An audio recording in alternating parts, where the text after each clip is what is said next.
go away. Good for you. Man, you know, that thing just went 9 times platinum.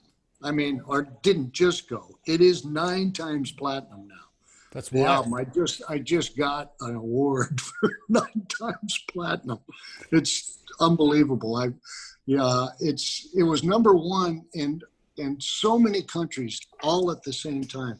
And I told you the story about that. I've told the story many times, I think. But Duke, you want to hear the story, right? I do. Just so you know, I just started rolling. No problem. You're over Okay. there. That's cool. So Duke, you want to hear the story about Footloose, don't you? Absolutely. Fill me Tris? in, Tris. Okay. Well, Kenny, being such a perfectionist and such a hands-on kind of guy, he had written the song while we were on the road, knowing that it was most likely going to be the theme song for this movie, this as yet unknown movie that was going to be coming out. And so he had us at sound checks, which he still does, because I've worked with Kenny now since I left Chicago. I actually spent about a year with him the year after I left Chicago.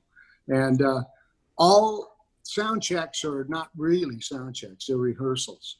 So we, and hours long too, you know, Oh my gosh. and changing arrangements and tweaking this and tweaking that, you know, on every instrument.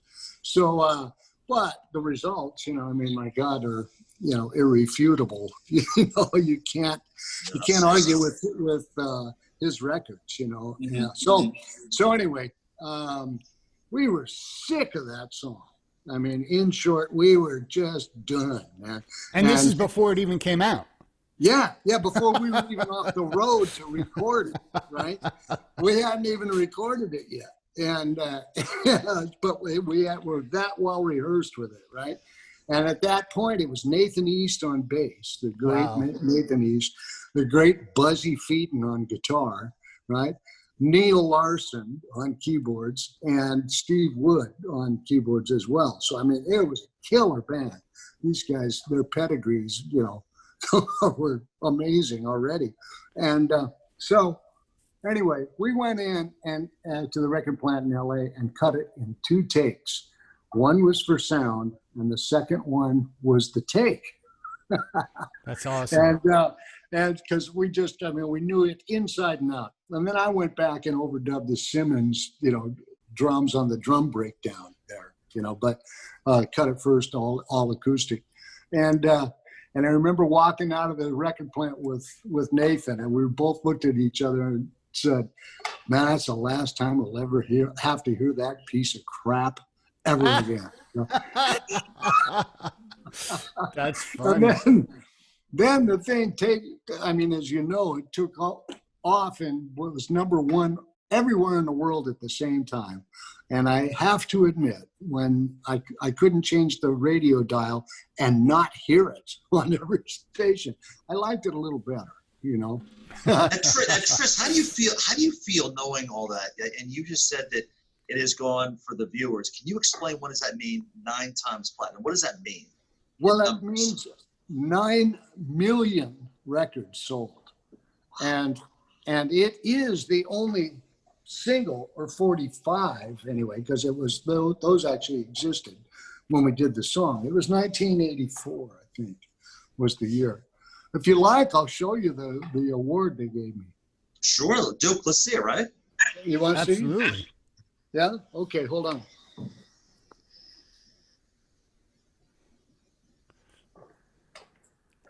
Wow, that is folks. Cool. That is beautiful. I don't know whether you can see it in the light, but We can see it. That's beautiful. Wow. Congratulations, Yeah. Tris. Wow. thanks, man. Thank you.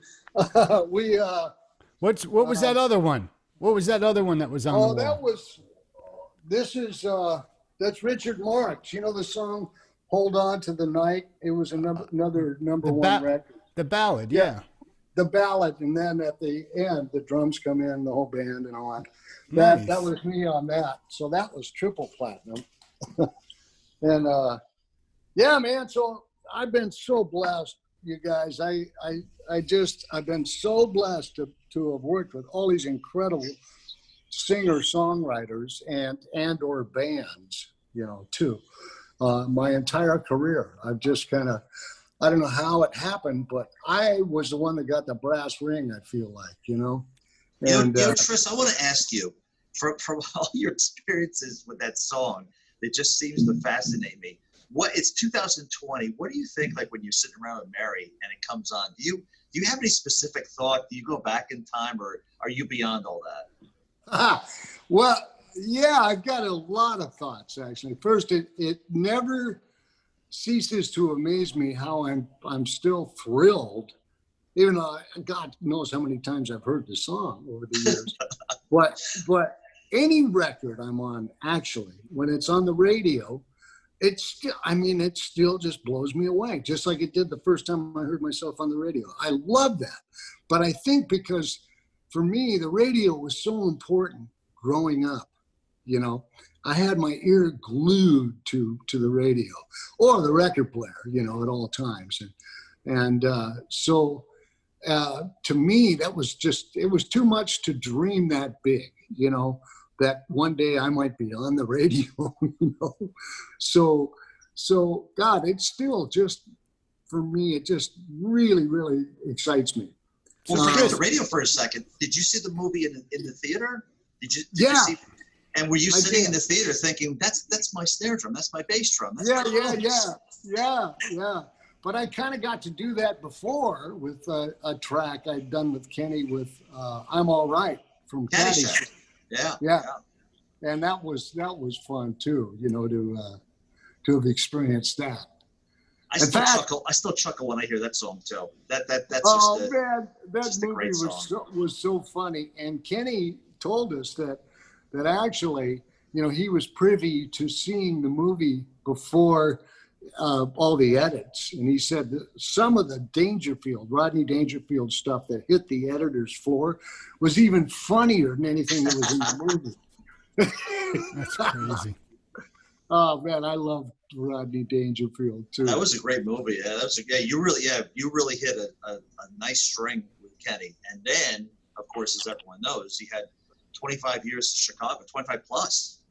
28, 25 plus. Almost 30 years. Yeah. Almost 30 years with Chicago, those are like two careers put into one, you know that? So that's what I mean. Chris, so you've lucky, played with so many people. Who have you not played with that you really, really like? If there's one guy that you want to play with or one girl that you want to play with that you have not had the chance to yet, who would that one person be? Oh man! No, Besides Duke, tell us, Tris, who is it? Yeah. Well, shoot, man, there are many, and there's no way that I could actually accomplish this because he predeceased pretty much me coming into my own. And but I would have loved to have worked with Jimi Hendrix. Wow. Jimmy's drummer, Mitch Mitchell, and I became friends when he was living in LA. And oh man, I mean, I was so influenced by I just love Jimmy's music, first of all, and who doesn't, you know. But then also Mitch's drumming was a huge influence on me. And I couldn't believe when he and I became friends. And I was actually invited to a few of these raves that were all British guys that would stay up all night. And there was 2 sets of drums and we'd just jam. And I'd get to play drums with Mitch Mitchell. That's cool. That was really so cool. Did you ever see Jimmy live? Oh man, I didn't. I missed seeing Jimmy live. God, and I would have loved that more than anything, man. I mean, you know, he was just, oh God. That's all I listened to when Are You Experience came out. That would pretty much took over my my listening habits. I just listened to that constantly. And then when Axis Bold as Love, the next album came out, that was it, man. I was you know how some people become vegetarians or what. I was a Hendrixarian. Yeah, I was a Hendrixarian, I guess, you know. Duke, I'm gonna throw you a curveball. You know who Tris did play with? I was very surprised. And Tris, I know you know the answer, so don't say anything. But I want to give you one guess, and I actually told you this before. A female artist. I was very surprised. What was the question? I'm. Who's an artist you probably would not think of that Tris did play with? Oh, there's Very popular artist, but you would not think that you would not think that he recorded with her or actually performed with her live. Britney Spears. No, good shot. Anita Baker. Remember that, Tris? The live Yeah. album. Yeah. That hidden gem. I remember when you played that for me. It's like, wow, what is this? You're like, that's me. I was like, wow. Yeah, that was so much fun doing that, and that came about because I was playing with Al Jarreau, right? And that recording that you heard was actually the B-side of that song "Sweet Love," that big hit that she had, and it was taken from what was meant to be a live jazz album recorded at the Montreux Jazz Festival in Switzerland, and George Duke producing, and that's him playing keyboards, and then Freddie Washington, the great bass player, was playing with Al Jarreau at the time, and had just finished doing the Rapture album, right? And so, but Anita was not Anita Baker yet, you know. She was just an upcoming artist. Wow. And so Warner Brothers had designs on doing a live jazz album because she's a great scat singer too. And having George Duke produce it. So we were all going to be there at Montreux at the same time. And so Freddie recommended me to do that because he and I had a real groove going, you know. Nice. And yeah, man. So I'm proud of that too. Absolutely. That was great. That was a great record. Yeah, that was really good. Thanks. Oh man. So Well, what do playing you with do? Al Jarreau was like, you know, maybe one of the high points of my career too, because I love jazz so much, and arguably he's like one of the greatest jazz singers ever, and certainly of our time. And man, it was like the drummer's gig. You know, Alex Acuna had been there before me, Steve Gadd, like all these guys. I was like, what?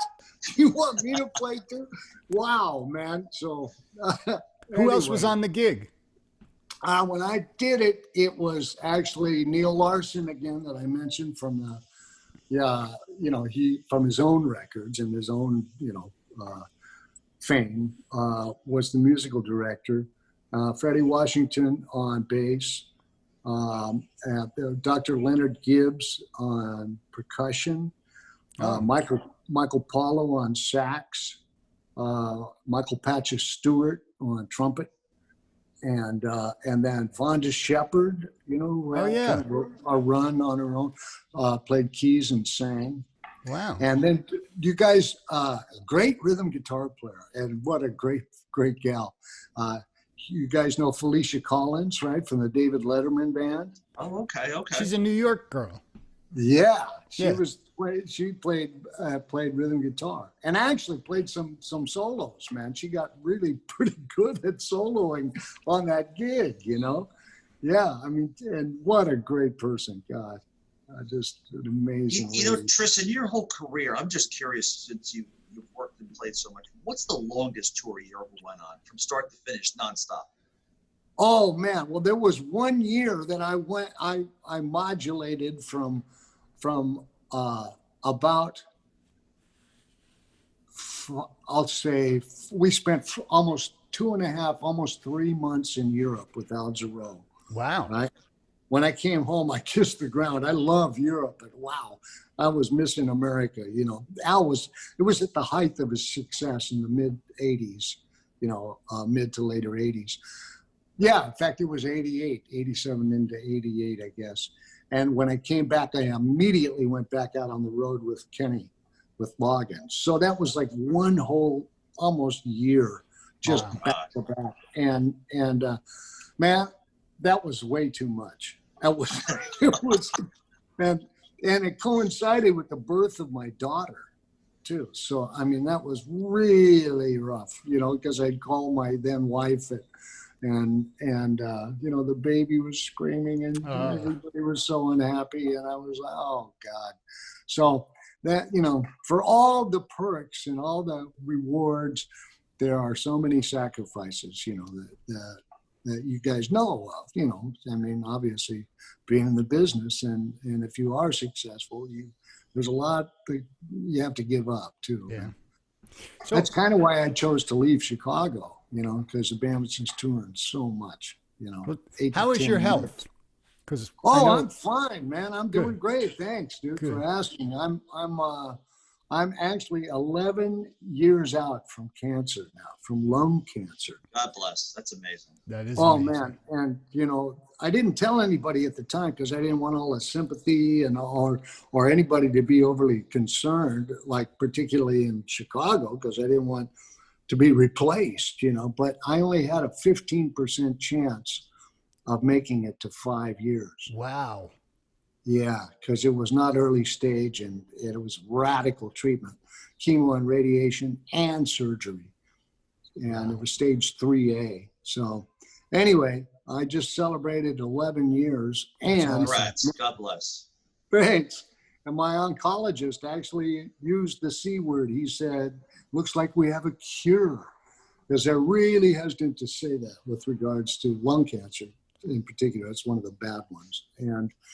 But at 5 years, they'll call it curative. So now I graduated, you know. That's awesome. So, Good for you. Man, oh man. Thanks for asking. Yeah, absolutely. Now, you know, Duke, we could talk to Tris about music for forever, because we all know he's on the Hall of Fame, Chicago, Kenny. I want to ask him a question. How long have you been surfing? Oh, man, I've been surfing at least as long as I've been playing. Almost, yeah, as long as I've been playing. I started surfing when I was 8. And so I've been surfing. I mean, it's sort of like waxed and waned, no pun intended, waxed. But depending on my schedule, you know, and then also, you know, during the dark period, you know, the 80s, you know, when everybody was staying up all night and, you know, being bad boys and that, I wouldn't surf as much as I had. But now I've been surfing my whole life. I would always go out a few times a year anyway, even during those times. Now, have you competed professionally? Yes, I have. Yeah. Wow. As a matter of fact, I'm happy. Well, I did in my youth.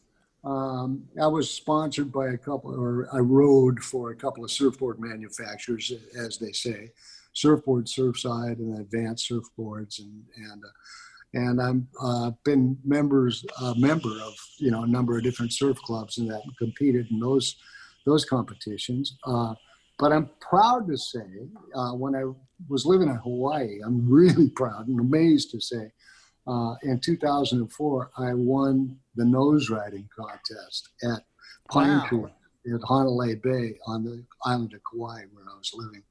And that's like the oldest longboard contest in Hawaii. It's been going on longer than anywhere as a contest. So yeah, I love it. I surfed yesterday for the first time in 5 months, because, you know, since the whole shutdown, you know, so oh God, it felt so good, man. Did you ever contemplate making a career out of that? You know, that's a rough go of it. When I started surfing, you know, there was no such thing as pro surfers up until, like, you know, I want to say the late 60s into the 70s. It started, you know, the best you could get is having a board manufacturer or a swimwear company or something pay your, you know, your travel cost to contest and your expenses, you know, and your equipment, you know. And in the early days, if you were on the road for a surfboard manufacturer, they'd give you a T-shirt that said, you know, their name and team on it with your name.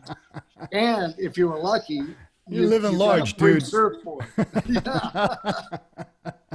But now, you know, I mean, and for a number of decades now, it's like, you know, my God, people from all over the world are professional surfers. But man, it's the most amazing thing to watch what guys are doing now in performance surfing. There's one guy in particular I admire so much, man, in any sport, this guy should be the most celebrated athlete. Kelly Slater who is still, ranked, in the upper 3, I think, in the world. And he's now, God, I forget exactly how old he must be. I think he's pushing 50. And he has won the world title like 11 times or 12 times now. I mean, that's incredible, man. And particularly with so many people around the world gunning for him, Right. And the level of that surfing has been taken to now. I mean, it's amazing, man. Just amazing. Tris, in your travels when on tour, did you ever get to take surf breaks? And if so, where was the best place in the world you've surfed? Oh man, well, abroad, I haven't surfed that much abroad, but I remember being on the road with Jarreau, and we were going to be playing in Biarritz and staying in Biarritz, which was so cool because it was actually the hotel was a converted palace right on the ocean. Wow. That used to was Napoleon's palace, right? And I remember we had driven all night from, I forget from where, somewhere in France, and I woke up at dawn on the bus, and we were all checking into the hotel, and I looked, and there was a swell, and I'd heard of Biarritz as a surf spot and seen pictures, right? But I'd never expected to surf there, and so anyway, I could barely sleep, get back to bed. But when I woke up, there was a surf shop across the street. I went over and rented a board and paddled out and surfed Biarritz, man. Nice. That's awesome. Just by yourself. Yeah. I mean, nobody else in the band surfed, but they were all going, "Dig Tris," It was really a gas. And then I've traveled to Costa Rica. I've surfed in Costa Rica and Mexico, but actually, living in Hawaii, on the island of Kauai, that wave on the North Shore in Honolulu and all over the North Shore there, it's on par with anything in the world. Really? It's one of the best waves in the world, and so, man, I feel so fortunate to have lived there and surfed there and called it my home and my home break and all of that. That's crazy. So, yeah.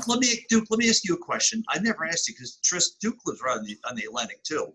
Well, not the Atlantic, you're on the Pacific. But Duke, do you surf? Very little, un poquito. Oh, very, very little. So I don't even swim. So Tris, what's the number one thing you have to tell me to do? Because you make it look so easy when you're standing up there and doing the Beach Boy thing. What's the number one thing I have to learn to do besides learn how to swim? Well, gee, I tell you, if you want to surf, there's so much that goes into it. It's hard to tell you where to begin. There are instructors now, though, that could save you a lot of time. But put you on a ultra long board, 10 feet and over, and real stable, and give you instruction on the beach, But for me, I always, when asked all throughout my life, what one of the most important things is, and I always say it's wave knowledge, and it's like there's no shortcut to that. It's just knowing by looking at a wave what to expect, because every wave is different. Everyone is completely different. So you never ride. Yeah. So you never ride. Well, there are exceptions where they're real uniform point breaks that come around a point and that. But even then, waves are different. So wave knowledge, knowing what to do when a wave looks like it's going to do this or that, and that just takes water time, just being in the water and in the surf, and getting beat, you got to pay your dues too, and there's no shortcut to that. Now you're not doing that thing where you see the guys go through the pipeline, the tunnel, are you? You're not doing that stuff, are you? Well, when I was younger, I never surfed pipeline on Oahu, but I've been in surf that's very hollow and big. Not big by toe in by Laird's Hamilton, standards, but big enough like double overhead, In Hawaii, they measure the waves from the back. So a 6-foot wave has a 12-foot face. Oh, wow. So it's like twice, your size, or my size anyway. I mean, I'm not even 6 feet. I'm like 5'8". So it doesn't take that much to be overhead for me. Duke, I'm gonna stay on land. I think I think I'll start with swimming first in the kiddie pool, and then I'll graduate. Tris, I'll catch up with you in about 300 years. Oh, God. Oh, man. Well, so you really don't swim, huh? I don't swim because I'm allergic to chlorine, so I can never go in a pool. Oh, yeah. But there's no chlorine in the ocean. Yeah, well, that's true. but okay. Well, here's the story, folks. I'll make it short. I grew up overseas, so where I grew up, you couldn't go in the ocean because there were sharks. Oh, well, where did you grow up? Mostly in the Far East. So there are warmer waters, as you know, and where I had to be, they were shark laden. So it just wasn't a good idea to try it. Ah, yeah. Well, the sharks are everywhere too. Like we say, the landlord is always home. That's funny. Yeah. I'll stick to the green screen, Tris. I'll try that. You'll be impressed. I promise you. Have you had run-ins with sharks, Tris? What's that? Tell us about your run-ins with sharks. Oh, man. Well, you know what? In all my many years, it's like 61 years of surfing now, I've never been bumped by a shark. I've maybe seen, fins and that here and there. But I do have to tell you, I was surfing in Hawaii at Honolulu when Bethany Hamilton, you know who that is, the pro surfer, the woman that lost her arm. She was just a teenager. Yep. When that happened, I was surfing that day, and she was at a place called Tunnels in Kauai, and I was surfing at Honolulu Bay, and Tunnels is just further, a little bit to the north, a couple of miles, and man, we heard the ambulance go by, but the coconut wireless, we call it, is so effective. Everybody knew who it was and what happened. I was on the shore when the ambulance went by. By the time it went by, and geez, man, I mean, and talk about testament to the human spirit. I mean, she not only refused having a prosthetic, arm, she got right back in the water, learned how to surf with one arm, and is competing and winning, still to this day. And surfing impossible waves like at Chopu, in Tahiti and like that. I mean, What'd you call that? Chopu is I think I had that with my sushi the other night. Chopu.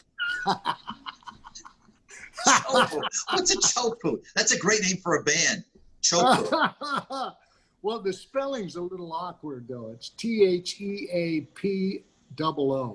So it's a Tahitian, it's Polynesian, name. So, but it's pronounced Chopu. Yeah. What's the most exotic gig you've ever done? Wow. Now that's a good question. You mean, and not locale, you mean music or band? You define the answer for me. Yeah, I'm trying to think. I've done so many different types of music, but that's a really good question. I wish I could say I played in an Indonesian gamelan band or something. I haven't. I've been there numerous times, but man. Chris, you did. Let me help you out here. What was the gig you did? I don't know what it was. I think it was in the 80s with Kenny. Was that Live Aid or it was in some huge arena? I just remember. Oh, yeah. Now that I did play Live Aid and played Footloose. I remember that. Right. You're never going to get away from that song.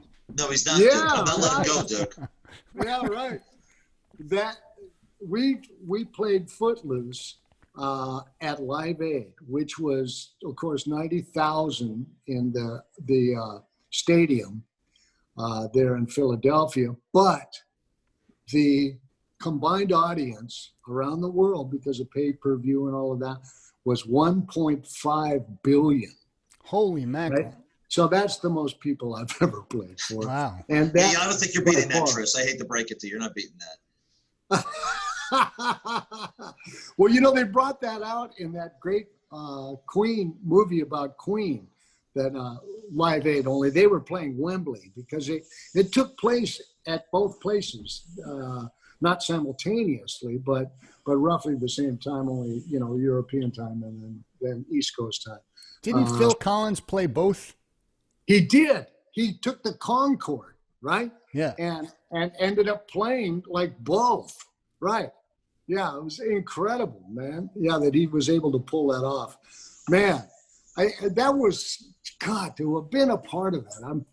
I still pinch myself. It blows my mind when I think of it. We only played that one tune but the way it was set up, it had to be, you know, there wasn't time for everybody to do more.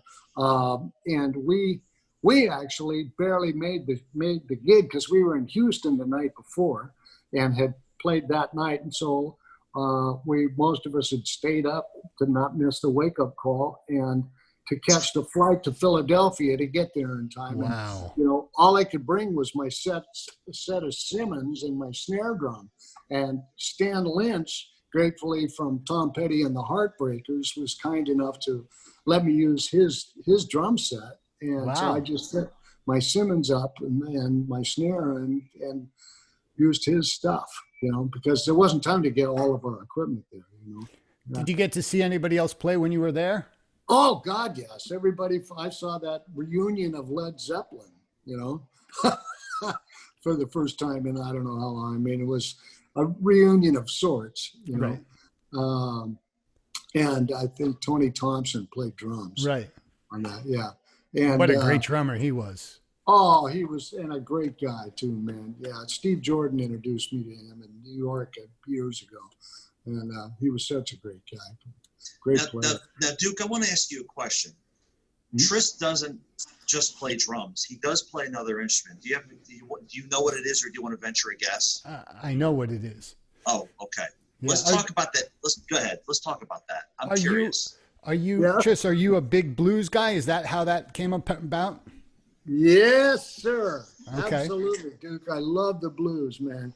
And it was probably precipitated, you know, I mean, of course, listening to, you know, all the British, it's so back-ass words, I know, but listening to all those British bands, right, that, you know, the Stones and so many of the Yardbirds and that, who incorporated harp, right, and or harmonica, right, into their records. And but that piqued an interest in me in the blues, of course, and then Paul Butterfield Blues Band I got into, and man, that just rocked my world. I had to learn how to play harp because I just love the sound of it so much, particularly amplified, you know, with the mic, and you know, it sounds like a dinosaur coming at you, you know, when in the right hands or mouth.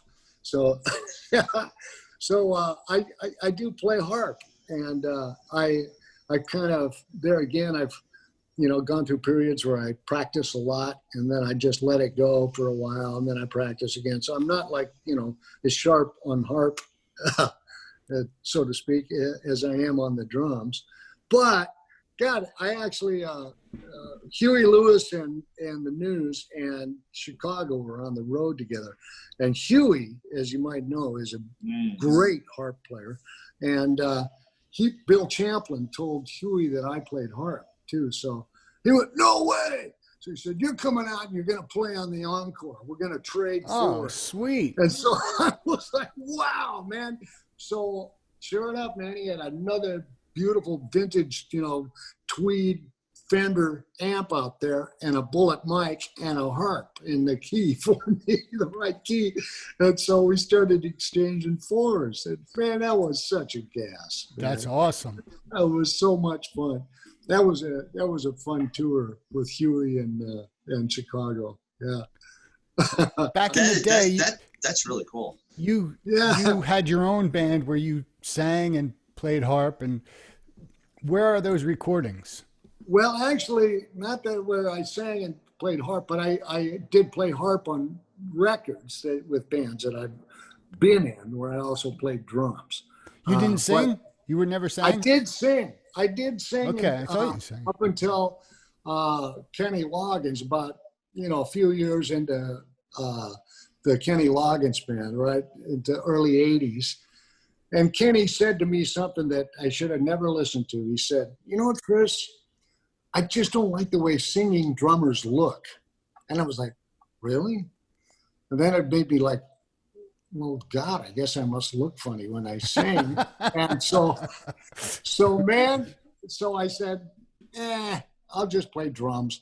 And as you guys probably know, man, the voice is a muscle too, and it's use it or lose it. And so my voice quickly atrophied and I lost, plus my history of smoking and everything, I lost my falsetto. I lost, most of my range. Wow. And then you throw, having lung cancer in on top of it. And it's like, I say, if I could ever cough this fur ball up, I'll sing again, But now, Tris, I want you to know, Duke is a singing drummer. I'm not, but Duke is. All right, Duke. Yeah. Excellent, man. God, that's great, man. Now, Duke, has anyone ever said to you that they don't like the way a singing drummer looks? No, they've just said they don't like the way I look. Oh, okay. But notice, Tris, at least they didn't say I don't like the way you sound. As long as they don't say that. You sound great, but damn, you're ugly. Oh, man. Well, I got to tell you, man, when I was in high school, I was like the lead singer in most of the bands I was in. In fact, one of my biggest claim to fame growing up was I was in a band that was asked to open for Stevie Wonder. Another great harp player. Holy crap. Yeah, exactly. Only chromatic harp, right? Which is a whole different animal. But anyway, yeah, man, we opened for Stevie Wonder. I was the lead singer of that band. And wow. Stevie actually, asked, "Where's that drummer?" Which I still can't, I still can't believe that night happened. And so I was brought over to meet Stevie Wonder, and he kind of put his arm around me. He said, "Man, you know where it's at," and I was like, "What? Awesome. Is this really happening?" That is awesome. Yeah, I mean, Stevie still is one of my all-time favorites, and I mean, genius beyond belief, and I still, I say that night I kind of made the decision, you know what? I think I must have something going here because Stevie Wonder, so I would 9 million records later. I would have to memo to Tris. You got something going there. Yeah, well, man, but I just felt sanctified, and further determined to make it my livelihood, my career. I was 14, I think, when that happened. Wow. And we're about the same age. I think he must have been 15. So he was still little Stevie Wonder, as they said, but he was like 6 foot something, and I was like, short so guy. His first album had come out already. Oh yeah, I mean, okay. I'd already heard, Fingertips, where he was his first single, where he plays harp and sings, and so that was already a big hit. Bunch of stuff, Motown stuff, when he was still with Motown. It already happened, Nice. I can't remember all the Good. Where was that gig again? Oh, it was in Seal Beach, California, at a place called the Marina Palace that used to have all kinds of bands. I mean, God, I think the Yardbirds played there, during the whole British invasion, and Ike and Tina Turner, played there, and my God, everybody over the years, I used to go and just marvel at all these great bands, and musicians. That's awesome. And then, we were fortunate enough to have a pretty good band and got asked to open. Now, Tris, with everything shut down, with the virus and everything else, what do you miss more? do you miss the touring or the recording, or is it both? But do you miss one more than the other? It's hard for me. I would have said probably, if it hadn't been for my experience for so many years in Chicago traveling so much, I probably would have said the traveling. But to be honest, I traveled so much with Chicago for so long, for 28 years, and at least half of that, if not 20 of the years, it was like too much out of every year. So I'd have to say the recording. But you know, the truth be told, the great thing about our profession is if you're lucky enough to meet with some success or play with a group or a guy that's got some international success, you'll see places you might never have seen it otherwise in your life, you know.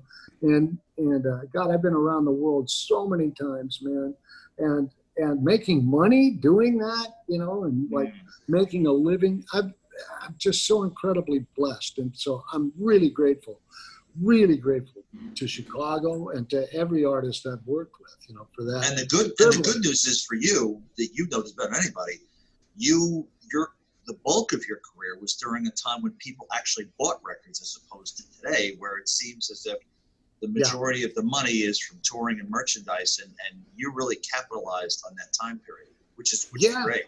So Tris, I gotta tell you, I was thinking about the lung cancer thing and all the touring that you've done, and I'm like, how the hell did you keep that a secret? How did people not find out about it?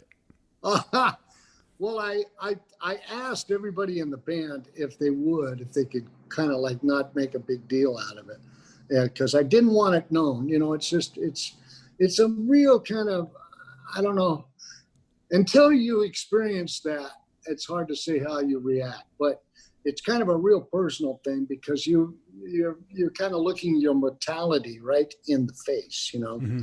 And I didn't want a bunch of people coming up going, "Oh God, I heard," and "Oh man, I'm so sorry," and "Oh, you know, this or that." I just wanted to deal with it myself, you know. And gratefully, Chicago was generous enough to allow me to send somebody in as my sub temporarily. Oh, okay, cool. And so I chose real well. I chose a guy that was sort of kind of a student of mine. He used to set up my drums at the Baked Potato, and you know, the jazz club in L.A., and watch me real closely. And I'd known him since he was a teenager. Great talent, Drew Hester, great drummer, man, who kind of played a lot like I did. I guess I influenced him. You know, I knew him since he was in high school, and you know, he'd watch me play and that. So. I just, people, it kind of leaked out that I had cancer. And then finally, Robert Lamb started announcing from the stage that I was ill, you know, but that Drew was there in my stead. And man, Drew killed it. He did, you know, he was great. He's playing drums now with Stevie Nicks. And he was with Joe Walsh for years, and sort of was the musical director for Joe Walsh. And that's got to be a fun gig. Yeah, man, no kidding. Yeah, Walsh is so great, and he actually played percussion with the Foo Fighters. Oh wow! Was on the road playing with the Foo Fighters, and engineered a lot of the Foo Fighters stuff. Man, he's a great engineer as well. So I'm so proud of him. But so grateful to Chicago. You know, they very well could have just said, "Okay, sorry, man, I'm really sorry, but you know, we got to move on." And they paid me throughout that 6-month period going through treatment. And we were on the road, or they were on the road with Earth, Wind, and Fire at the same time, which was one of my favorite tours to do. We did that like 5 different times. So. I couldn't, man, it was driving me crazy. I'd look at my watch, you know, and go, "Oh God, okay, you know, they're in Milwaukee right now, and they're probably playing with Earth, Wind, and Fire. They're playing Written in the Stone right now. You know, it's like, yeah, I want to be there. But anyway, 6 months later, which the doctor said it was too early, but it was driving me crazy, and I'm sure it played into my survival that I went back on the road, you know, and forced myself to kind of get back in shape. That's you know, fantastic. That's really fantastic. I'm so grateful I survived. Chris, have you you know, since you left, you're obviously back playing. Well, since you're in Chicago, that is, you're obviously moved on. You're playing different projects. Have you stayed in touch with Wally? Oh yeah, we talk. Yeah, we do. Yeah, I love Wally, man. He and I are such good friends. When you guys were in the band, that was really something. You both were in the band at the same time. When he was doing percussion, you were playing drums. You could always tell you guys had so much fun doing the. I guess it's a combined solo, but when you both would solo together, that was a lot of fun. That was a duet. Yeah, I love it, man. Yeah, Wally is so incredibly knowledgeable, man. I mean, he, you know, as you know, because you've known Wally for a while now too, but man, he can tell you the origin, the history, that not only play for you in exactly authentic form, all these amazing world beats, man, from all over. He can tell you everything about it and how it came to be, you know, and who plays it. And, you know, I mean, he's amazing. I remember when I first heard him, he had just come to town from Vegas, right? And there was a place called Alley Studios where everybody went to rehearse, Little Feat and Bonnie Raitt and all these people. And I'd heard about this drummer who could sound like three different guys. You know, he could play percussion and drums at the same time. And I was like, oh boy, here we go. And but I hadn't heard him play yet. And I knew that he was playing with David Lindley. So rumor had it. And so I happened to be there, like rehearsing with somebody. I forget who it was. And I heard what sounded to be like David Lindley, right? You know, the great guitarist. Mm-hmm. And I started listening closer, and sure enough, it sounded like a drummer and a percussionist. Then I made the mistake of opening the door and peeking in, and there he was. It was one guy, and I went, oh, crap, it's true, you know? That's so funny. I always remind Wally about that, man. Man. And he can do it, man. He's amazing, just amazing. That must be great, though, because, you know, you left the group on great terms. You move on, and a good friend is in there playing, and it kind of, in a weird way, keeps you in touch, doesn't it? It does. It does. Oh, God, I'm so close to all those guys, you know. Yeah, I did leave on good terms. I'm really happy to say. But it was time for me to just, you know, I mean, God bless them all, you know, and there's guys in that band a lot older than me that are still out there, you know, hammering it. But man, for me, it was like, you know, God, I'd been doing it for so long before I joined Chicago. And then I had the privilege of doing it for another 30 years with them. Yeah, there's two careers, really. There's two careers. Yeah, Loggins was enough. Yeah, so and Jarreau and Firefall and, you know, like so many wonderful people that I got to play with, but you know, I haven't been home that much in my life. So it was really craving that. And then having met and married my wife, Mary, that was Mary, yes. You know, because man, I just want to spend all my time with her, you know, and we have so much fun. Yeah, I almost feel guilty during this whole, you know, having to stay home. It's like everybody, I mean, it's of course gotten to me too and Mary, but the whole thing is that we just love being around each other so much that it's great. like that we're happy. We're happy. I mean, it's not like, you know, we're get on each other's nerves and, you know, or whatever, man. It's like, it's amazing. And had Mary seen you play before she knew you? No. Okay. It was almost about the same time. Actually, she came to see a Chicago show, and so she'd seen me play. But man, I tell you, that really had nothing. It's I don't know whether you want to hear that whole story, but I met her, man, on Match.com. Wow. Well, listen, it works, right? It's a great match. It worked, man, because I was like, I'd been married 3 times before and swore I'd never do it again. But of course, we all want, like someone in life, to share life with, and at least have some fun with, and so I was kind of looking, and man, when I read her profile and saw her picture and all, it was just like, wow, who's this?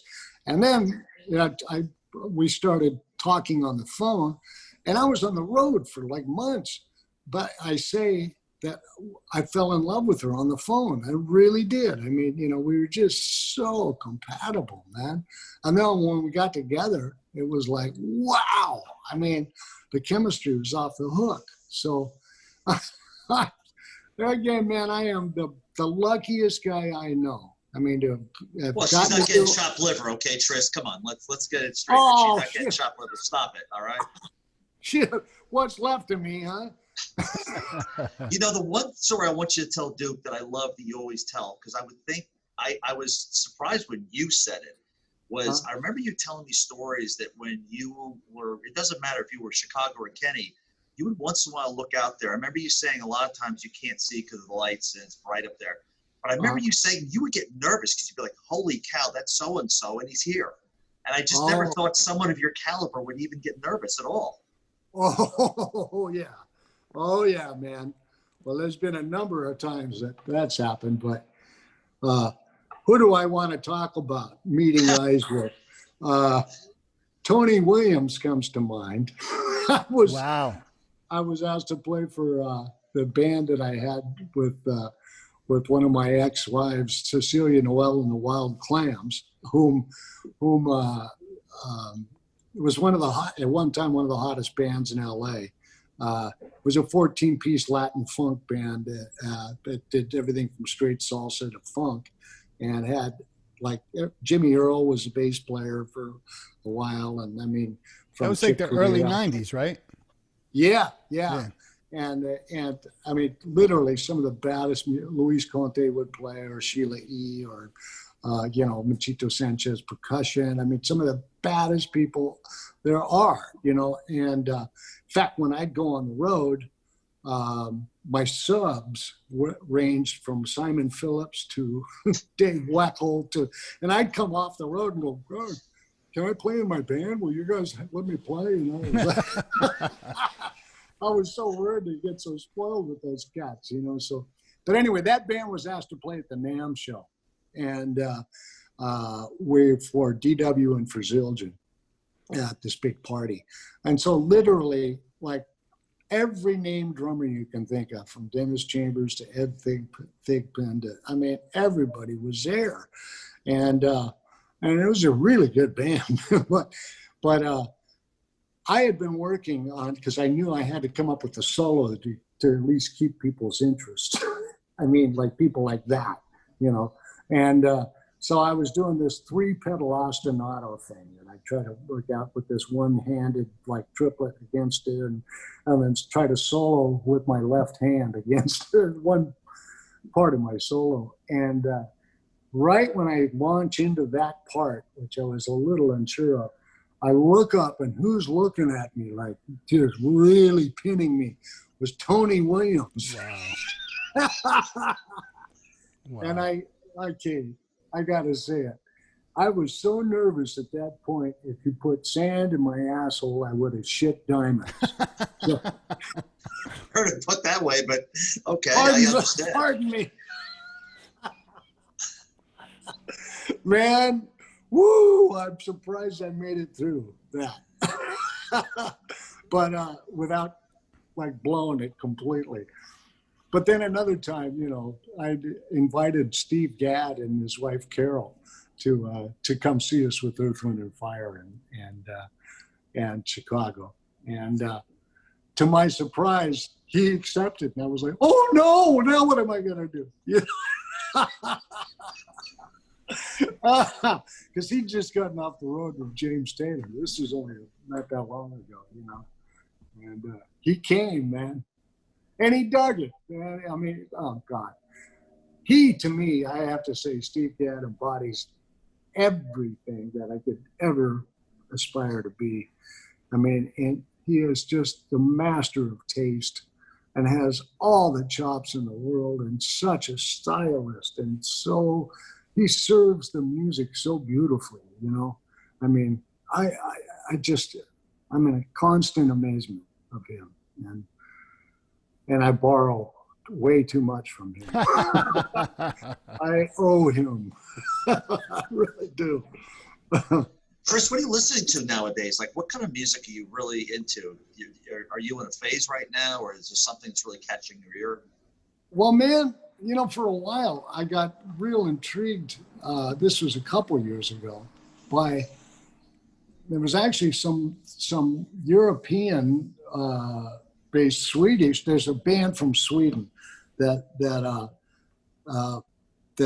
uses, they're way into electronics, but they have a lead singer who is Japanese Swedish, and the name of the band is Little Dragon, and man, there's something about Kimmy's voice, her voice coupled with these atmospheres that these guys create, that because she's like real R&B influence, which is so funny. You wouldn't expect it coming out of you know, that heritage and being Swedish, you know.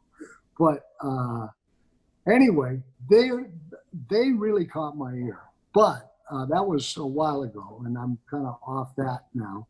And man, I find myself, I don't know whether it's old age or what, but I find myself going back and just revisiting those great classic albums, you know, that we all love. I mean, everything from the Beatles to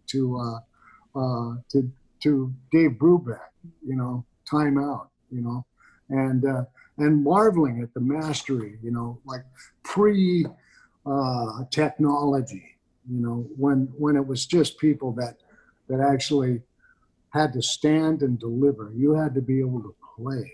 You know, there was no such thing as beat detective and moving beats, you know, in a bar after the fact, or, you know, auto-tuning a voice, you know, making somebody that really can't sing sound okay, you know. Well, me too now, you know. Not Duke. Duke is the singing drummer. He looks good too behind the mic. That's, man, good for you, buddy. Maybe I should, I'll give Loggins your number.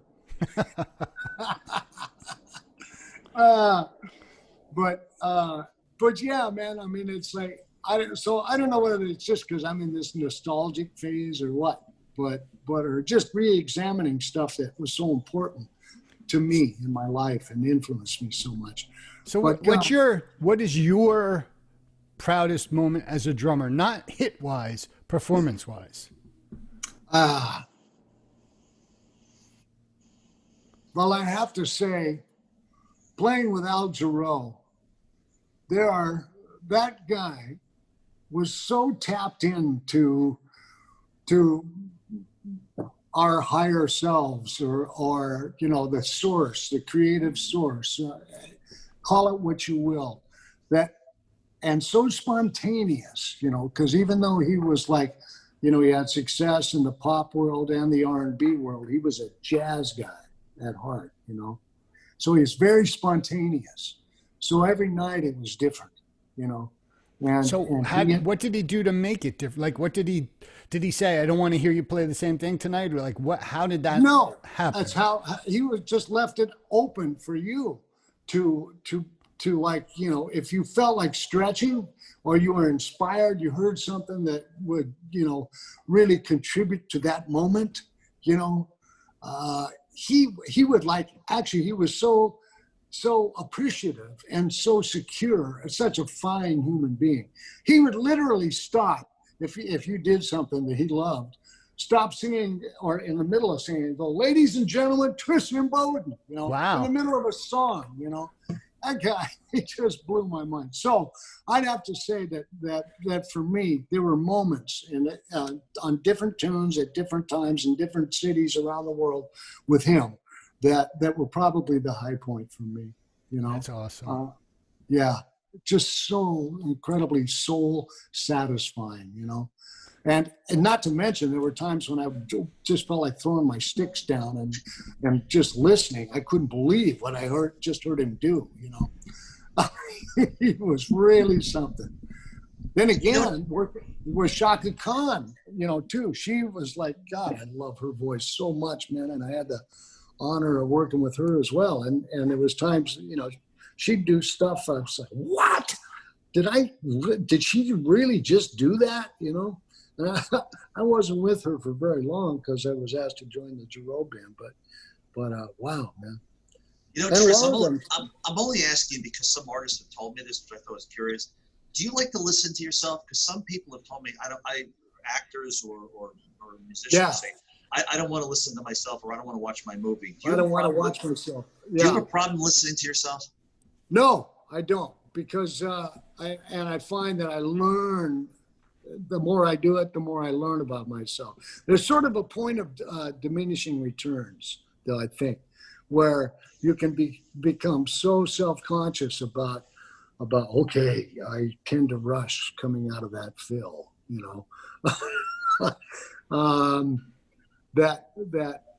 that can hamper and inhibit you somewhat. But I think for me, I've learned so much by listening to myself, on both records or live recordings or whatever, that I think it's invaluable. Yeah, it's impossible to be able to truly, objectively analyze your playing while you're playing. Right, exactly. It's in that moment. And that's, and that's the other thing. It took me a long time to get over, like, I'd beat myself up if I made one clam, in a song. I was like, oh, you dummy. But it's like, it was just that moment. And oftentimes in playback, when you hear it, it wasn't nearly the big thing you thought it was, So over the years, I kind of learned how to forgive myself should that happen, So, but I still have trouble if I hear myself fluctuating in the least. If the time floats, man, I'm bummed, so. Have you worked with people who were really, and I'm guessing you're going to tell me Al Jarreau, but who, if they did something they felt was less than great, were able to, like, just graciously say, did you just hear what I, or they laugh at themselves? Right. Yeah. Jarreau, man. Jarreau always said, in fact, I even heard him say in an interview once, you have to be willing to go out there and literally throw up on your shoe in front of everybody and not worry about it. And that's the way he conducted himself. He was so natural on it. My God. Miles Davis wrote a song for Al Jarreau, called Al Jarreau. He was so respected and loved by everybody. It was truly a national treasure. But yeah, he was one. He was one that was like that, dude, for sure. That's very cool. Well, Tris, on behalf of Duke and I, we can't thank you enough. We could talk to you for days. I mean, just your stories and your frankness and just everything you've done. I mean, your career is so well documented. But I still sometimes look back and I'm just like, yeah, that's him. He's all over the place. Man. It is great to see you. Look terrific. I mean, you really do. Thanks, man. I'm feeling good, buddy. Thank you. And you look great too. You look terrific, and I know your fans are waiting to have you come back. And I sound terrific. Well, Duke sings and sounds terrific, and no one has told him he doesn't look good yet. Hey, and now that we know that the advice you got was wrong, I suspect, Duke, the next time we see Tris touring, there's going to be a microphone for him. That's my bet. All right. Nice. Well, nice. And you got to wear one of those harps. You got to wear a harp so you can play while you're... He's going to play harp, and he's going to sing, and people will be like, who's this new drummer? Who is this guy? Well, I'm looking forward to putting something together, my own thing. And so, who knows? I may, like I say, if I can cough that fur ball up, You just might hear me singing. I think that'd be great. Tris, are you on the water where you live? Can you see the water from your house? Yeah, as a matter of fact, yeah. Nice. We've got a real nice view here. Actually, we can see on a clear day Catalina Island way to the north, wow. and then all the way to the Coronados, which are actually off the coast of Mexico to the south. So it's pretty cool, this spot. I just love it here, man. I'm so happy here. So how long does it take you to take your board to the water? Well, it's not like it was in Malibu, which took about 5 minutes, but because we were directly on the water there. Okay. But here it's about 3 blocks, so I actually drive down there, okay. Just rather than carry it, because man, after surfing all day, you're tired. You don't want to walk. You don't go up the hill. A very big longboard, so it doesn't take long at all. I can be in the water. Dude, don't feed the animals. In about 2 months, we're going to have 3 feet of snow. We have so many hurricanes lined up, and he's talking about driving 3 blocks to the beach. Don't feed the animals. Don't poke the bear, right? Let me ask you this much, Tris. I'll ask you this much. Have you in your life ever owned a snow shovel? What was that? Have you ever owned a snow shovel in your whole life? Oh, no. Oh, God, no. There we go. That is a great question. That is a great question. Holy crap. No, I can't imagine living like that. Neither can I. Trust me. Every day I say that. Neither can I. Well, I admire you hardy-souled ones that are able to do that, but I can't do it. But may your bum get sunburned for that, okay? But wait, you're a surfer. You have to ski, right? I'm sure you've skied. I've skied, yeah. Okay. But what's cool about California is, like Southern California, one of the only places you can do that, and I've done it. Go skiing in the morning and surfing the same day. That's awesome. Yeah, because we're only like 2.5 hours away from ski places. Folks, Duke is just rubbing it in. You know that, right? Just take this for what it is. He's just rubbing it in. Keep going, Duke. Keep going. Why don't you ask him what the temperature's going to be in December? Do you have a Christmas tree? You have a Christmas tree. How about that? Let's try that. His Christmas tree has coconuts on it. Yes, it does. Coconuts, right. And if I had a coconut, I'd throw it to you right now. Enough with this California talk. Oh, man, well, it's so good to see you guys, and thank you for this, man. This was really a blast. Cool. We're very happy to have you on. Thank you so much, Tris, for coming on with us, and please give our best to Mary. I sure will. All right, and great to meet you, Duke. Likewise. Keep grooving and singing your ass off. Thank you. All right, you guys. Well, Thank you. take care. Thank you, buddy. Thank you so much. We'll see you. Thank you. All right, bye-bye.